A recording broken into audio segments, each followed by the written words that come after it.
The morning on New Avalon was bright and clear. The twin suns rose over the colony, lighting the silver towers and wide streets. People walked to work. Children ran in the parks, and the air smelled faintly of fuel from the small ships that moved between the landing pads and the city. Life seemed calm. Jason Miller, a cargo pilot, was preparing his small transport ship for a short flight to one of the nearby moons. He checked the fuel lines, scanned his cargo hold, and made a mental note of the delivery schedule. He smiled at a boy waving from the ground. Life was normal. Or at least it seemed normal. Dr. Olivia Carter was already in the colony hospital. She was tending to a young child with a fever. The child's mother held her hand tightly, eyes full of worry. Olivia smiled softly, trying to calm them both. "It's just a fever," she said. "We'll take care of it."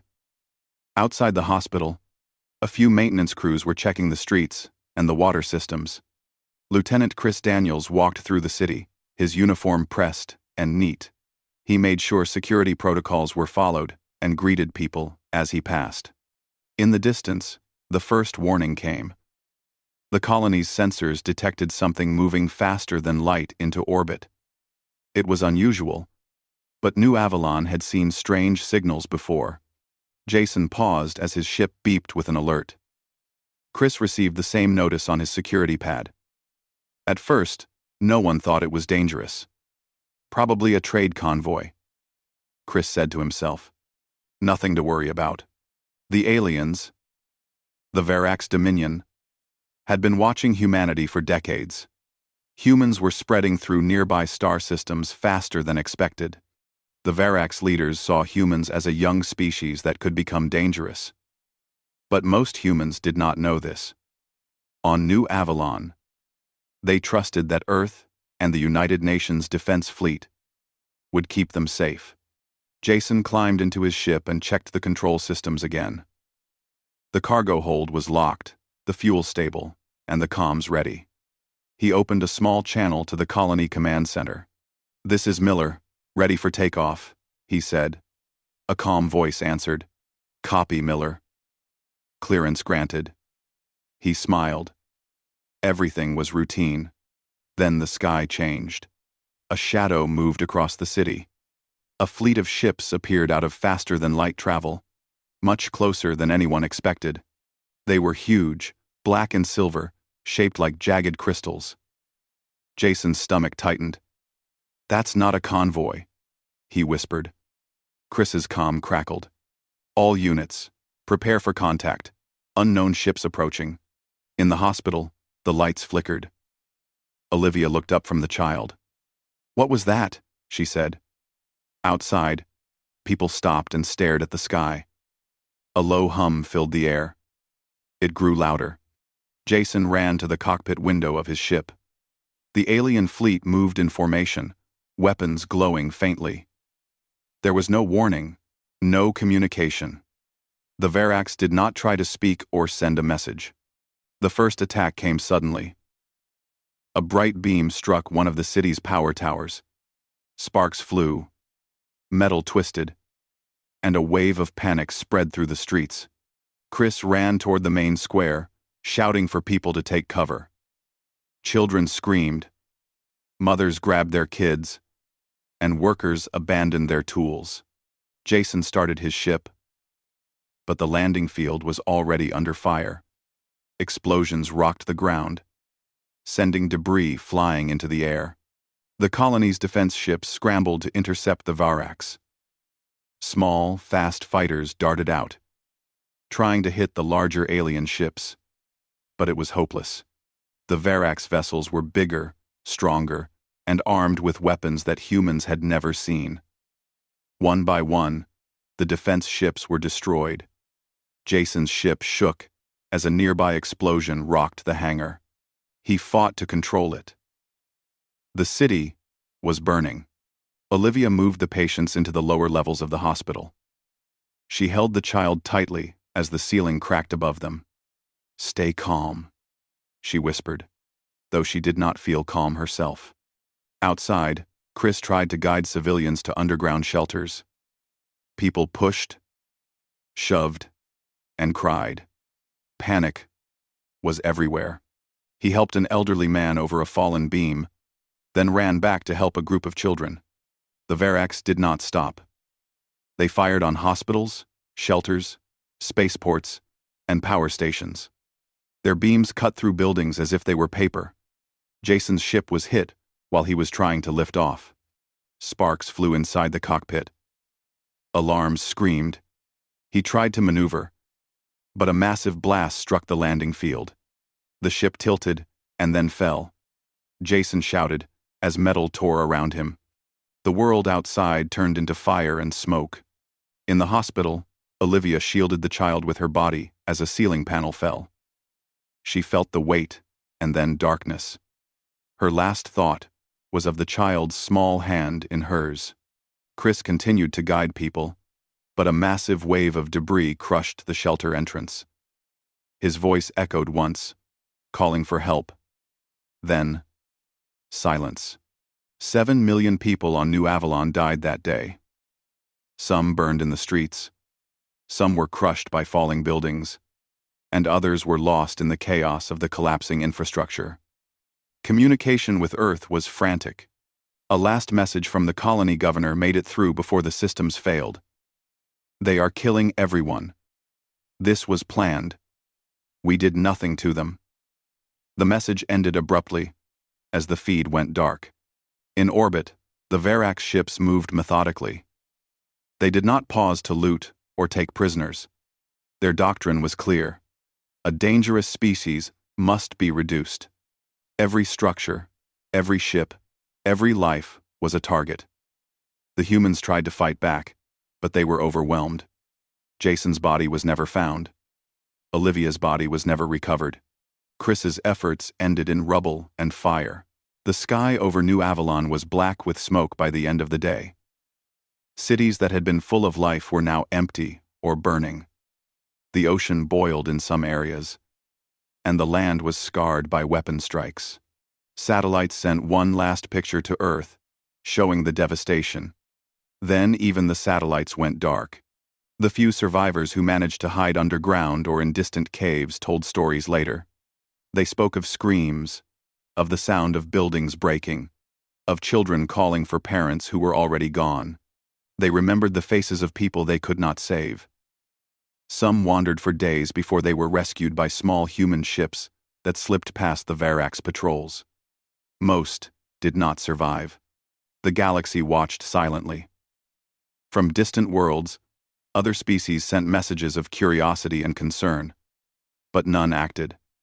The Verax had shown what they were willing to do. 7 million humans had died. Earth had not yet responded. Back on Earth, no one yet knew the scale of the disaster. On New Avalon, life ended in fire.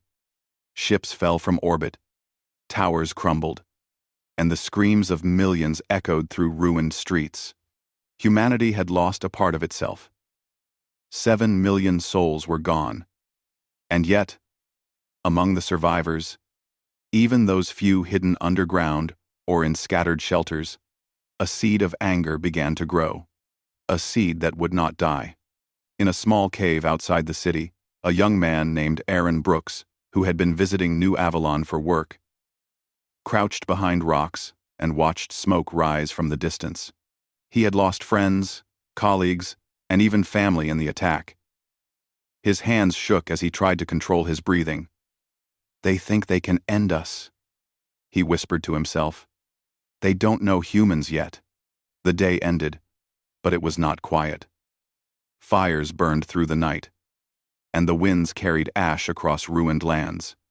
Jason, Olivia, Chris, and millions of others were gone. Their deaths marked a turning point. New Avalon was gone. Humanity would remember. Humanity would respond. And far above, the Verax ships drifted silently in orbit, unaware of what their actions had truly awakened. This comes to roughly 1,400 words, focusing on clear, simple sentences, and showing the human perspective of loss and the beginning of anger without complex language or headings. If you want, I can continue with Part 2, showing Earth's reaction and the beginning of the human counterstrike, keeping it simple and intense. Do you want me to do that next? The news of New Avalon reached Earth like a hammer. People across the planet stopped what they were doing. Screens in homes, streets, and offices showed the ruins, the smoke, and the terrified survivors. 7 million humans had died. Families, children, workers, and doctors all gone in a single day. The world could not believe it. President Daniel Harris sat in the command room of the United Nations Defense Council. His hands were clasped on the table, his face pale. Around him were generals, diplomats, and advisors. The room was quiet, except for the faint hum of computers. Dr. Megan Ortiz, a military ethicist, stood beside a holographic map of New Avalon. The screens displayed satellite images, sensor logs, and the last transmission from the colony. They attacked everything, Ortiz said softly. Hospitals, schools, ships, power stations. They did not spare anyone. This was planned. It was deliberate. Admiral Laura King, commander of Earth's defense fleet, leaned forward. We cannot ignore this. They think humans are weak. They think we will do nothing. They are wrong. Her voice was steady, but her eyes were hard. She had spent decades preparing for wars humans might never fight. And now the war had come to them. In the streets of New York, people lit candles. In Tokyo, people left flowers outside city halls. In Nairobi, a crowd chanted the names of the dead. Everywhere, humans felt the same thing. Anger, fear, and grief. Ordinary people who had never held a weapon felt the weight of the loss. They did not understand the Varaks completely, but they knew enough. The Varaks had killed 7 million of their own kind. That was not a mistake. That was war. On a quiet hill outside Washington, Aaron Brooks, the young man who had hidden during the attack on New Avalon, stared at the sky. He had escaped in a small shuttle with a few others. He had seen death close, and he remembered the faces of friends who had screamed for help. His hands shook, but his heart burned with something new. A desire for justice, for payback, for a way to make the Varaks feel what humans felt, now. Back on Earth, the Defense Council debated what to do. Some members said that humanity should respond carefully, with limited strikes, showing that the Varaks could not harm humans again, but without destroying entire worlds. Others said that the Varaks had shown no mercy, and that humans must act with total force. They killed millions of our people, said one general. If we do not hit back hard, we will invite more attacks. We cannot risk it. Dr. Ortiz shook her head. We cannot become them. If we kill everyone, civilians and soldiers alike, then we are no better than the Varaks. We must stop them, yes, but we must not erase them. President Harris sighed. We cannot ignore the anger of humanity. They will not accept a quiet war. They want action. We have to find a way to balance our response. But we have weapons, advanced weapons, that can reach across the galaxy, and we will use them, if we must. Admiral King nodded. The fleet is ready. Ships are in orbit, crews trained, weapons loaded. We can strike faster and harder than they expect. But the decision is yours, sir. Meanwhile, in smaller cities around the world, ordinary humans prepared. Volunteers joined reserve units. Engineers and mechanics hurried to repair old ships. Young pilots trained in simulation rooms. The entire planet moved as one, fueled by grief and anger. Aaron Brooks was among them. He enrolled in the fleet as a reserve officer, determined to be part of humanity's answer. The council reviewed the last transmission from New Avalon again. Olivia Carter, the doctor who had tried to save the children, was gone. Her words, caught on the emergency feed, played in every meeting room. They are killing everyone. This was planned. We did nothing to them. The images of burning cities and fallen ships were hard to look at. Every face on the screen told the same story. Fear, pain, helplessness. 7 million dead, whispered one junior officer. We cannot let this happen again. Admiral King made her voice firm. Then, we will make sure it does not. We will act decisively. We will not allow the Varax to think they can destroy humans without consequence. The decision was made to prepare a massive counterstrike. Earth had weapons it had never shown to the galaxy. Planetary defense stations, advanced warships, and special energy weapons were ready to fire. For years, scientists like Dr. Ortiz had worked with the military to design these tools. They were made to protect humanity. But now, they were going to be used to punish. In a hidden lab, Dr. Ortiz examined the plans for the counterattack. She knew the consequences. Civilian populations on Varax worlds could be at risk. Entire cities could be destroyed. And yet, the data showed that if humans did not act, the Varax would not stop. Humanity was faced with a choice: act carefully and risk more attacks, or act with overwhelming force and risk becoming monsters. Aaron Brooks and other recruits trained day and night. He learned how to operate targeting systems, navigation controls, and communication arrays. He met other humans who had survived attacks on colonies. They shared stories of pain, loss, and rage. Together, they began to understand that the Varax were not just an enemy. They were a threat to the survival of the species. Admiral King called a meeting of all fleet commanders. On the screens were live feeds of ships being readied. Jason Miller's old transport ships were long gone, but hundreds of new human ships had been built since the colony attacks. We will strike quickly, she said. We will destroy their fleets before they can respond. We will take no chances. But we must also remember our humanity. Precision is important. We hit the enemy, not the innocent, if we can avoid it. At the same time, President Harris addressed the world. He spoke to billions of humans through screens and broadcasts. The Varax have killed millions of our people, he said. We will respond. We will protect Earth and all human colonies. This is not revenge. This is survival. But we must remember who we are. Humanity does not strike blindly. Humanity strikes with purpose. His words were met with cheers, but also quiet worry. Some people knew the cost could be unimaginable. Aaron Brooks felt a mixture of pride and fear. He was part of humanity's answer now.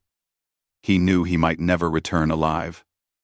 But he also knew that he could not stand aside. The image of New Avalon, burning under alien fire, would not leave him. He vowed silently to himself that the Varax would pay for what they had done. In the weeks that followed, fleets were mobilized.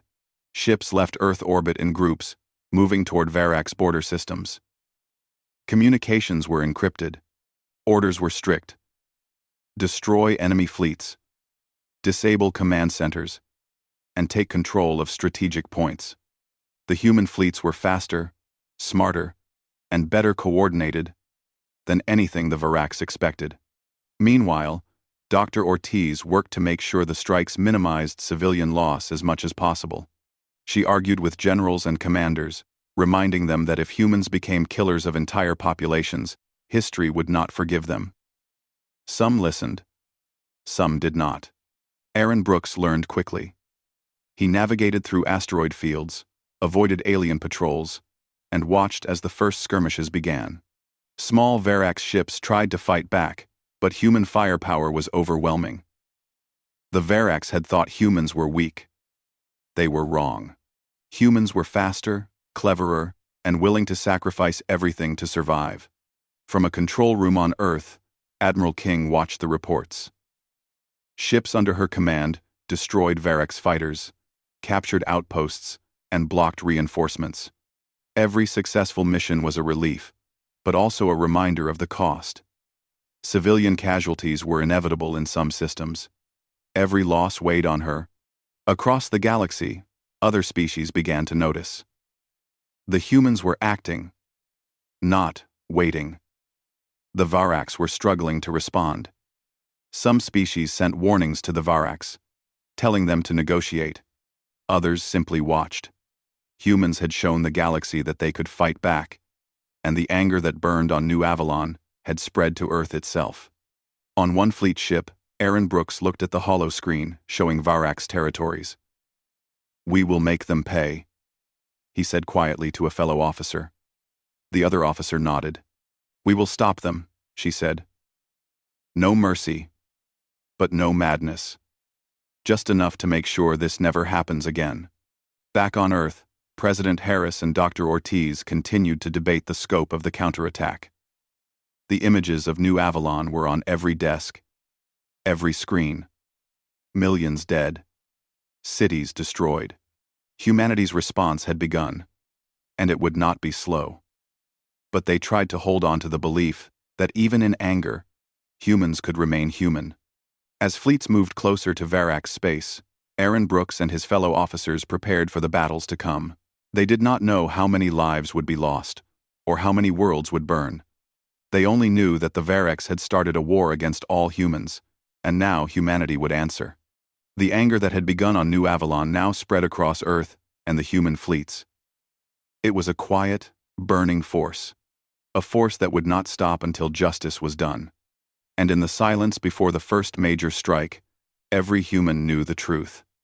Humanity had awakened, and the galaxy was about to see what that meant. The human fleets moved in silence through space. Thousands of ships left Earth orbit, some carrying weapons, others carrying troops, and some carrying supplies. Every ship had a mission. Every crew member knew the story of New Avalon and the 7 million who had died. For most of them, this was personal. Captain Ryan Cole commanded one of the largest cruisers. He had been trained for war his entire life, but nothing had prepared him for this scale. His ship was loaded with advanced weapons, missile launchers, and energy cannons. Sensors scanned the dark space ahead, searching for any sign of Varax ships. The crew moved quickly, but tension filled the corridors. Everyone knew that failure meant death.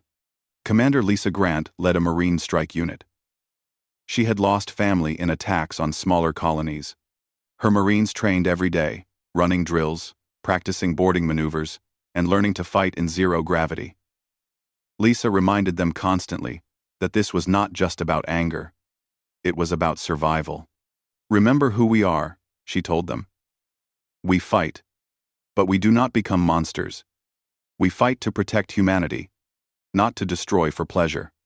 Lieutenant Aaron Brooks was now aboard Ryan's cruiser as a sensor officer. He had seen the burning cities of New Avalon and felt the weight of that loss. His hands shook sometimes when scanning for enemy ships, but he controlled himself. He had learned that fear could be useful if it made him careful, but anger had to be controlled. Otherwise, humans would lose themselves before the Varax were defeated. The plan for the counterattack was called Operation Iron Sky. Phase 1 was simple. Destroy Varax fleets and shipyards at the borders. Phase 2 was to hit their logistics and starbases. Phase 3 would be the final strike on core worlds, to break the Varax dominion completely. The orders were clear. The enemy would be stopped, but human leaders still argued about civilian safety. Some ships would be given stricter targeting rules. Others, more freedom to hit anything that moved. Ryan's cruiser jumped into the first system near Varax space. His sensors immediately detected a cluster of enemy ships. They were smaller than his cruiser, but fast and maneuverable. "Targeting systems online," Aaron said, scanning each ship. "They have weapons ready. Probably trying to stop us from reaching the inner systems." "Fire when ready," Ryan said. His voice was calm, but his eyes were sharp. The first missiles shot out, striking Varax fighters before they could fire. The ship shook from the recoil of the energy cannons, and alarms rang as enemy missiles exploded nearby. Crew members moved with practiced efficiency. Each knew their role. Each knew the cost of failure. Lisa's Marine unit prepared for boarding. Their mission was to capture a small Verax shipyard and take prisoners. They would gather intelligence and slow the enemy's ability to fight back. The Marines suited up, checking weapons, armor, and comms. Lisa looked at them, proud and anxious. She had trained them hard, but this was real. Lives would be lost. Aaron watched the enemy ships explode on the screen. "They underestimated us," he said quietly. "They thought we were weak. They were wrong." The Varax responded with speed. Larger warships jumped into the system, trying to protect the smaller vessels. Their energy beams cut through asteroid fields, firing without warning. Human ships dodged, fired, and moved with precision. The battle was brutal, but humans had prepared for this. Every maneuver, every shot, every defense system had been tested. Humans were faster, cleverer, and willing to risk everything to survive. On another ship, Captain Ryan monitored the larger picture. Sensor readings showed the enemy fleet trying to regroup. "They're organizing a counterattack," he said. "If they join their forces, we could be in trouble." Aaron's eyes focused on a group of approaching ships. "They're targeting our supply vessels," he warned. "If they hit those, we could lose weeks of preparation." Ryan nodded. "Assign fighters to escort them.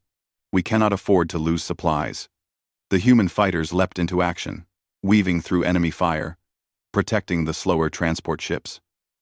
The Verax tried to board some of the human ships, but Lisa's Marines were ready. They fought in zero gravity, moving with precise coordination. Every attack they repelled was a small victory, but the cost was high. Some Marines were wounded, and a few did not survive.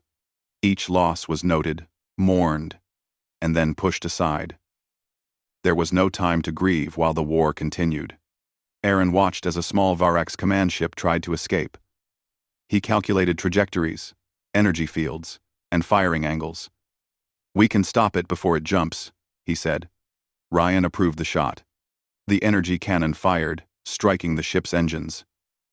Sparks and fire erupted, and the command ship slowed, then drifted helplessly.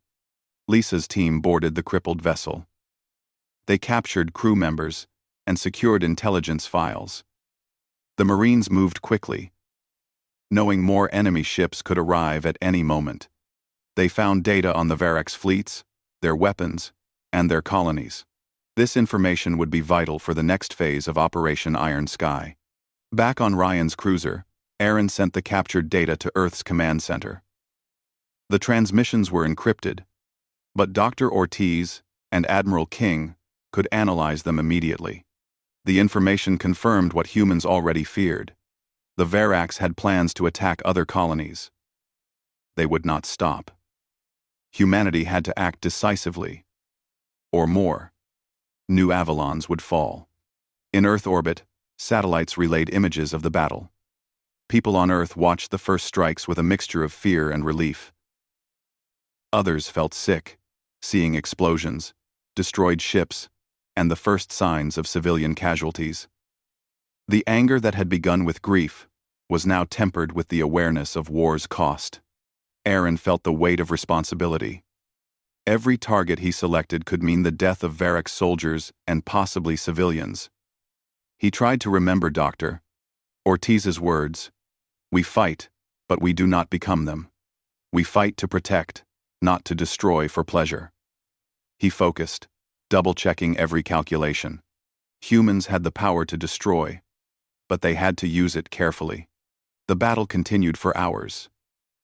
Human ships moved from system to system, intercepting fleets, destroying warships, and taking control of strategic points. The Varax were shocked by the speed and coordination of the attacks. They had expected humans to be reactive, slow, and hesitant. They were wrong. Humans were fast, organized, and determined. During a pause between attacks, Ryan looked at his crew. "We are doing what we must," he said. "But never forget why. We fight for those who cannot fight for themselves. We fight for New Avalon. We fight for all human colonies. We fight to survive, not to destroy." Aaron nodded. He looked at the stars, remembering New Avalon. The city, the streets, the children, the hospitals, all gone. He had survived. And now, he had a purpose. Every strike he made, every ship he guided, every enemy vessel destroyed was part of that purpose. Humanity had awakened, and they would not be stopped. Lisa's Marines returned from their boarding mission. They carried prisoners and intelligence, but they also carried the weight of what they had done. Some had killed in self-defense. Others had followed orders to take control of ships. Each looked quiet, reflective. Lisa spoke softly. "We are doing what we must. Remember, we are not here to hate. We are here to protect humanity. Keep your focus. That is all we can do." Across the galaxy, other species began to notice humanity's actions. Some feared them, knowing what humans were capable of when fully united. Others were impressed. Seeing a species that could survive attacks, organize rapidly, and strike back with precision. The Variks themselves realized that they had awakened a force they had underestimated. Aaron and his fellow officers continued through the systems. Each jump brought new challenges: enemy ambushes, uncharted asteroid fields, damaged ships, and the constant threat of counterattack. But humans adapted. They learned quickly, used strategy, and relied on coordination and communication. Every small victory added to their confidence. Every loss reminded them of what was at stake. On Earth, Dr. Ortiz analyzed the first wave of attacks. "The fleets are performing beyond expectations," she reported. "Human losses are minimal so far, but we must be careful. The Variks will adapt. They will strike back harder." Admiral King nodded. "We have momentum. We use it wisely. Keep the crews ready. Keep the ships in formation. And do not underestimate the enemy. They attacked New Avalon with no mercy. We must not give them the same chance again." Aaron checked the sensors again. Another group of Varak ships appeared on the edge of the system. He felt his hands tighten on the controls. He took a deep breath, remembering New Avalon, remembering Jason, Olivia, and Chris. And the 7 million lost. "We are not weak," he whispered. "We will not be defeated." The human fleet prepared for the next attack. Energy cannons hummed, missiles loaded, and communication channels opened. Captain Ryan, Commander Lisa, and Lieutenant Aaron led their teams with calm determination. The galaxy had seen humans suffer, but now it would see humans fight. Operation Iron Sky had begun in full. The first phase was almost complete, but the war had only just started. The Varaks would respond. Humans would be tested. Lives would be lost. And through it all, humanity had to remain human, even as they struck with the power of fire and steel. Aaron looked out at the stars, thinking of New Avalon again. The light of distant suns reflected off the cruiser's hull. "We will survive," he said quietly. "We will make sure this never happens again. Thank you for watching. And we will be no the tender. Thank you for watching." And so, the human fleets moved through Varak space, striking, learning, and surviving. Each battle brought new lessons, new losses, and new victories. Humanity had awoken, and the galaxy would never be the same.